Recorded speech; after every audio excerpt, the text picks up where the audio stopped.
प्रकाश ठाकरेंनी मोर्चा काढला होता, जल्लोष मोर्चा काढला होता काल मुंबईमध्ये. राज ठाकरेंनी, उद्धव ठाकरेंनी तिरंगा सगळ्यांनी सांगितलं, मी आधी सांगितलं, आयतेब्यात नागोबा, बेगाने शादी मी अब्दुल्ला दिवाना, म्हणजे बँड वाजला गावात काही लोक असे असतात, बँड वाजला की ते नाचत राहतात, लग्न कोणाचं माहित नाही, चालले नाचायला. अशी परिस्थिती काही लोकांची आहे. तशी परिस्थिती ठाकरेंची झालेली मला असं वाटतं. याचं काही घेणदेणं नाही. यांच्या काळामध्ये टीटी घोटाळा एवढा मोठा झाला, इतका मोठा घोटाळा झाला की तो कधी झाला नाही आजपर्यंत. तेव्हा यांना सुचलं नाही मोर्चा काढणं. पण आता मोर्चा काढणं, आंदोलनं करणं, स्वतःचा काही संबंध नाही. लोक आपल्या मागे कोणी आता जनाधार राहिलेला नाही. असे कोणीतरी विद्यार्थ्यांना मग हाताशी धरून किंवा त्यांच्या भावना भडकवून आपण चला मी पण तुमच्या सोबत येतो, हे काम त्यांचं चाललेलं आहे. पण फारसा की त्यांना राजकीय फायदा विषयाचा होणार नाही.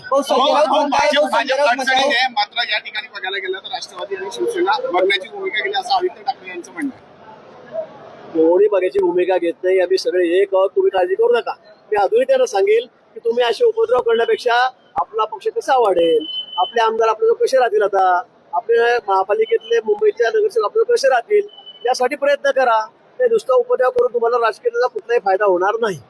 संजय राऊतांनी म्हटलंय की देवेंद्र फडणवीस हे दिल्लीत जाणार आहेत, त्यांना केंद्रीय शिक्षण मंत्रीपद मिळणार आहे असं संजय राऊतांनी दावा केला. तुम्हाला आधी सांगितलं ज्योतिषीकार झाले सध्या, ते काही भविष्य वर्तवतात. आता देवेंद्रजीने ते स्पष्टीकरण केलेलं आहे. पण यांनाच काही झाली कोणी कुठे जायचं म्हणून. त्यांना देवेंद्रजींचा धाक आहे राज्यामध्ये, त्यामुळे त्यांना असं वाटतं की केव्हा जातील केव्हा नाही, म्हणून नुसते उपद्रव करत बसतायत. का धाक वाटतो, का धाक आहे?